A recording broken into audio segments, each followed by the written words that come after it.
A single touch, lasting less than 3 seconds, can flood a woman's brain with enough oxytocin to make her feel emotionally bonded to you for hours. That is not poetry. That is neuroscience. And yet, most men have absolutely no idea which touches trigger that response and which ones make a woman quietly decide she will never see you again. Today, I'm going to tell you exactly which 7 touches change everything. And number 5, that one is almost unfair. Here is something that most people will never tell you out loud. A mature woman does not fall in love with words. She has heard every compliment. Chapter 2, Why Touch Matters in Connection. She has read every sweet text. She has sat through every candlelit dinner where a man tried too hard to say the right thing. Words stopped impressing her a long time ago.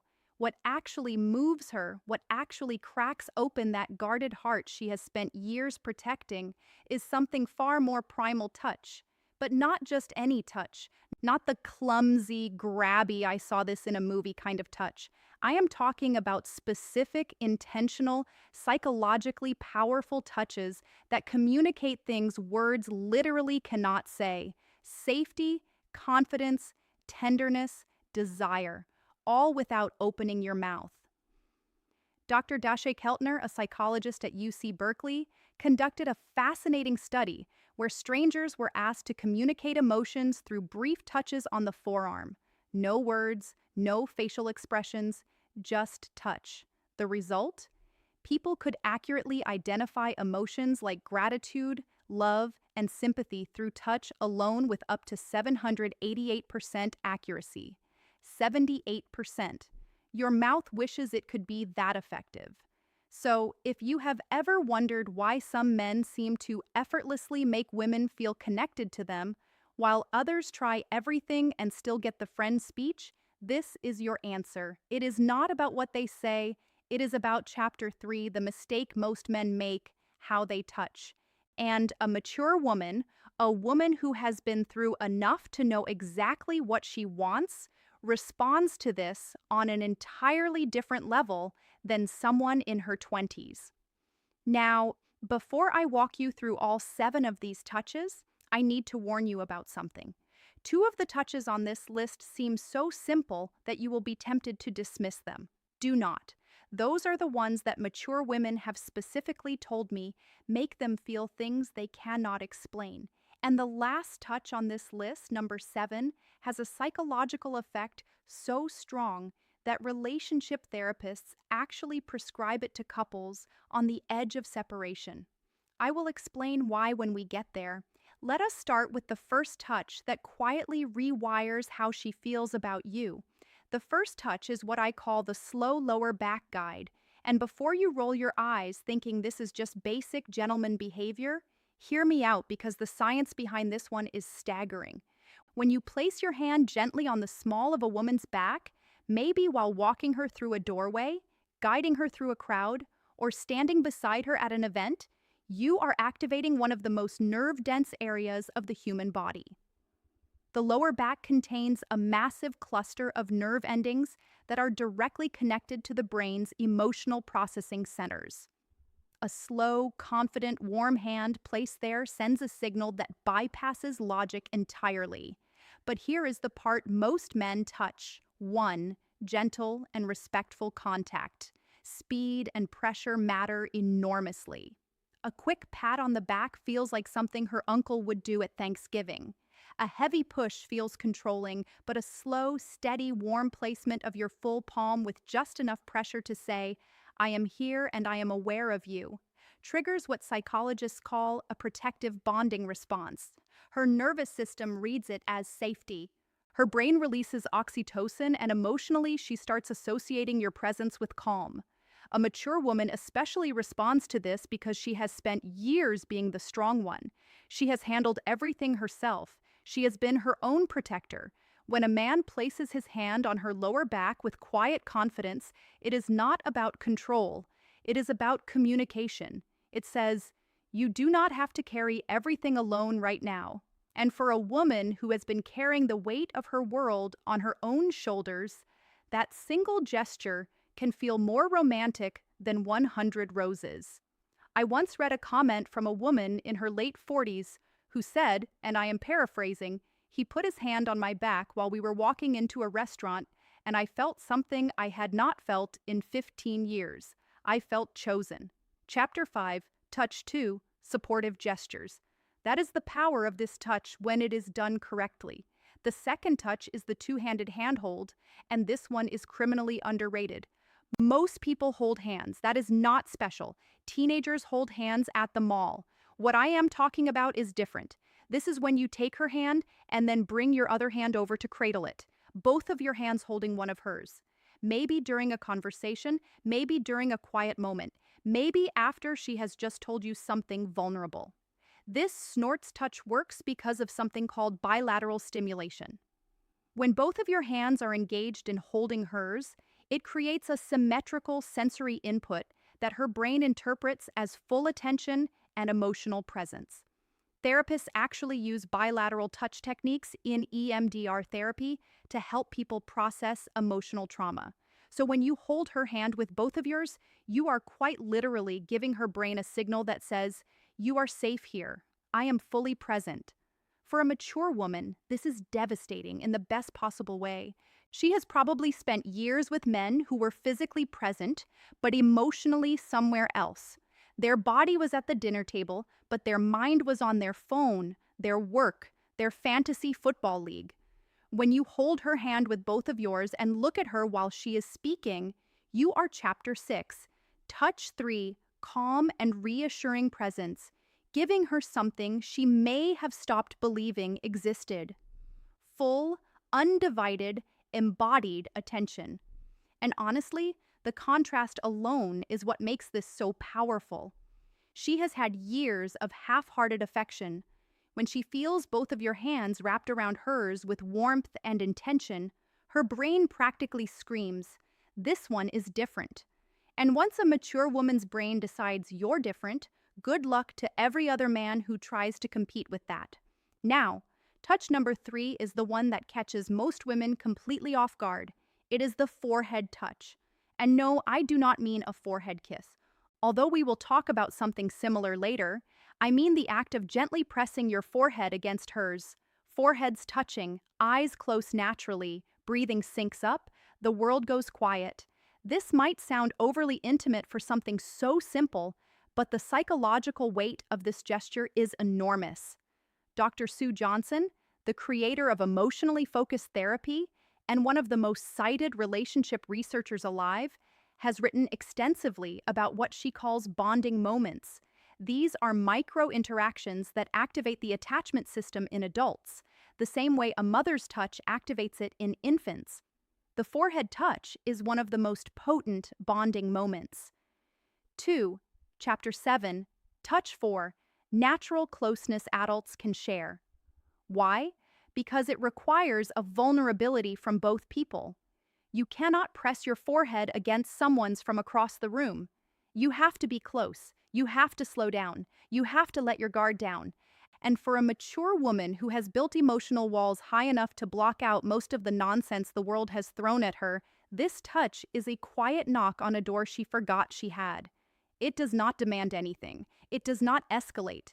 It just says, "I am right here with you and nowhere else matters." A man who can do this without rushing it, without turning it into something else, without breaking the silence with a joke, because the intimacy feels uncomfortable, that man has just communicated more emotional intelligence than most people demonstrate in an entire relationship. Touch number 4 is the one I almost did not include because of how effective it is. I feel like I am handing out cheat codes at this point. This is the back of the neck touch. The nape of the neck is one of the most sensitive and vulnerable areas on the human body. It is packed with nerve endings, and because it is an area people cannot see or easily protect, touching it creates an immediate spike in both arousal and trust simultaneously. That combination is extraordinarily rare. Most touches create one or the other.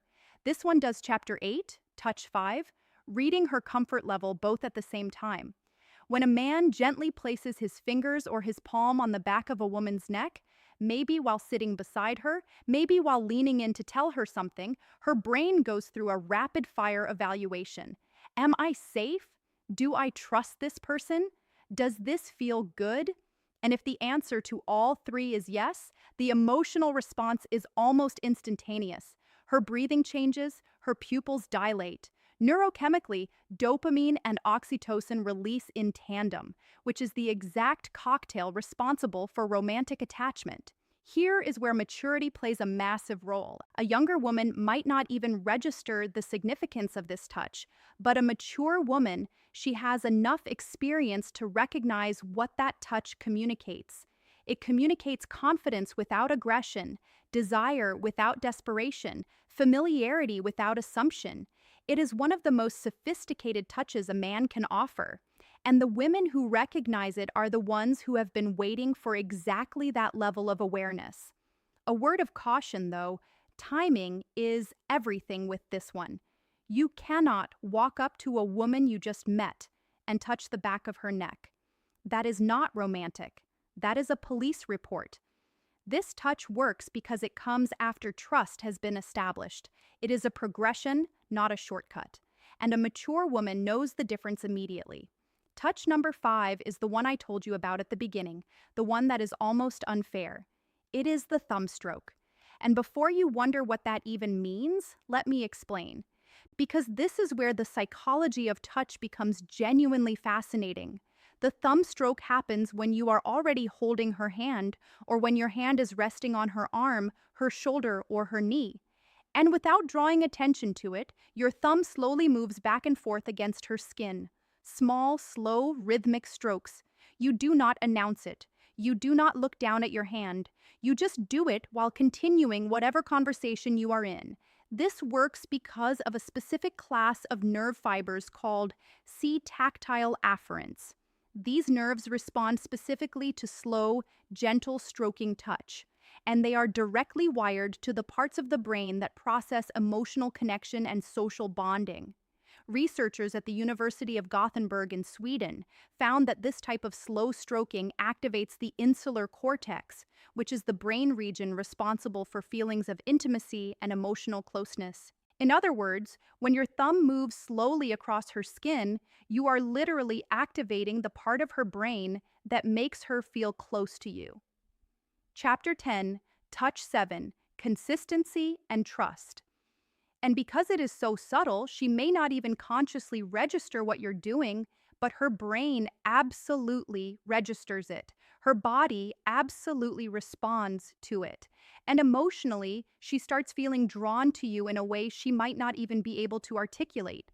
This is why I said it is almost unfair, because a mature woman who feels this, a woman who has spent years in relationships where affection was either performative or absent, will feel that small, absent-minded thumb stroke and think he does not even realize he is doing it. This is just how he is.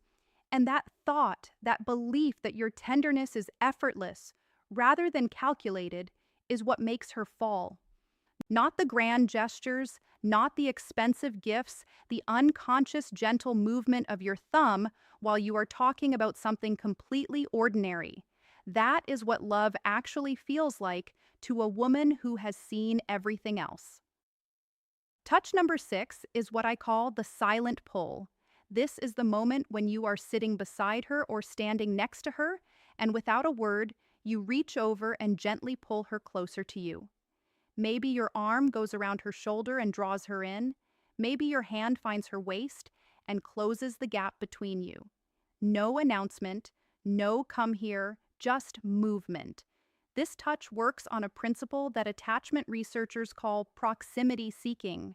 In attachment theory, one of the primary signs of secure bonding is the instinctive desire to reduce physical distance between two people. When you pull her closer without being asked, you are mirroring what a securely attached partner does naturally. You're saying through action, the space between us was too much. I wanted you closer. Chapter 11, Final Thoughts. For a mature woman, this is profoundly meaningful, because here is what nobody tells you about women over 35 or 40. Many of them have spent years feeling like they had to earn closeness. They had to be attractive enough, agreeable enough, accommodating enough to deserve affection. They've been in relationships where physical closeness only happened when the other person wanted something. So when a man pulls her close simply because he wants her near him, not because he is initiating something, not because he is performing for an audience, but just because the distance felt wrong, it rewrites a story she has been telling herself for years. It tells her she is wanted, not for what she offers, not for what she does, just for her presence, just for existing next to him. And if you do not think that is powerful enough to make a woman fall in love, you have never watched a confident, accomplished, self-sufficient woman melt into the side of a man who just wordlessly pulled her closer during a movie. And now, touch number 7, the one I saved for last because it carries more psychological weight than everything else on this list combined. This is the long hold hug, not a quick squeeze, not the back-patting buddy hug, not the one-armed side hug that says, I acknowledge your physical existence, but would rather not commit to this. I am talking about a full, both arms wrapped chest-to-chest hug that lasts a minimum of 20 seconds. And yes, that number is specific for a reason. Research published in the journal Psychoneuroendocrinology found that hugs lasting 20 seconds or longer trigger a significant release of oxytocin while simultaneously reducing cortisol, the stress hormone. This means that a long hug does not just make a woman feel loved, it literally reduces her stress at a biological level. Her heart rate slows, her blood pressure drops, her nervous system shifts from sympathetic activation, which is fight or flight mode, into parasympathetic rest, which is the state where bonding and emotional openness become possible. This is why relationship therapists prescribe extended hugging to couples in crisis. Dr. John Gottman, whose research on relationships spans over 4 decades, has recommended prolonged physical holding as one of the most effective tools for rebuilding emotional trust between partners. It is not a metaphor. It is not a feel-good suggestion. It is a clinically supported intervention. Now, here's why this matters so much for a mature woman specifically. By the time a woman reaches her 40s, 50s, or beyond, she has likely experienced loss, heartbreak, betrayal, loneliness she never talked about. She has learned to hold herself together so well that most people around her do not even realize she is hurting. She has become her own support system because she had to be. When you wrap your arms around that woman and you hold on, not for a polite 2 seconds, but for a full, unhurried, genuine embrace that says, I am not letting go until you are ready. Something shifts inside her that she cannot control. Every wall she has built, every defense she has perfected, every instinct that tells her to stay guarded, all of it softens. Not because she is weak, but because for the first time in a very long time, she does not have to be strong. And that honestly is the most powerful thing a touch can do. Not excite her, not impress her, but relieve her. Give her permission to stop holding everything together for just one moment. If you can be the man who gives her that, she will not just fall in love with you. She will choose you deliberately, repeatedly, with every part of herself that she has been protecting from the wrong people for years. So now you have them. 7 touches, each one backed by psychology, neuroscience, and the lived experience of women who have been through enough to know exactly what real connection feels like. And the beautiful thing about every single touch on this list is that none of them require money, status, or perfect timing. They require awareness, intention, and the willingness to slow down long enough to actually be present with the person in front of you. But knowing these touches is only half of the equation, because here is a truth that most men overlook entirely. A mature woman will not wait passively for you to figure this out. She will be sending you signals of her own, subtle, consistent, undeniable signals that tell you exactly how she feels if you know what to look for. And most men have no idea what those signals are. They miss them completely and then wonder why she lost interest. That is exactly why you need to watch this next video right now. It is called, If a Woman Wants Intimacy with You, She Will Always Do These 6 Things Psychology. And it breaks down the exact behaviors a woman displays when she has already decided she wants to be closer to you. If you just learned how to touch her in a way that makes her fall in love, this next video teaches you how to recognize when she is already falling. And trust me, if you miss those 6 signs, none of what you learned today will matter because you will not even realize when the moment is right. It is on your screen right now. Click it